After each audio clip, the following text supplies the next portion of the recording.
Ui, nó một sọ nó lo, cái một tập trung mà. Phải nó có. Cái gì đó ha? Phải cùng giống nhau. Nhưng mà đây là tôi là một mũi giờ, một mũi phải nói giờ.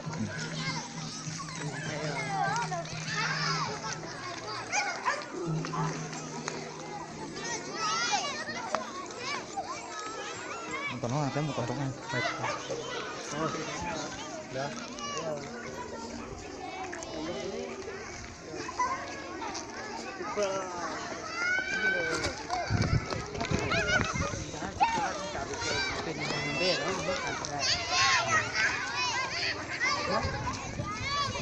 Cần nghỉ do gì à?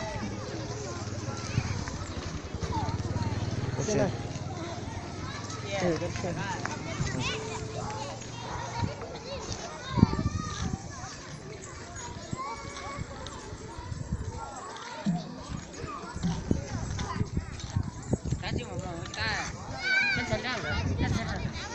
Nó một cái một đó. Mà tôi nhìn là cái đó.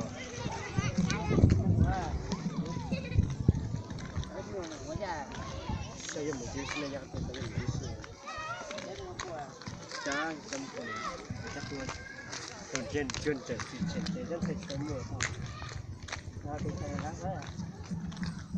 Hanya jangan cái gì đó. Tại sao tôi tụi mình nè đó. Anh sẽ sát đậm nè. Cái nó, cái mũi này.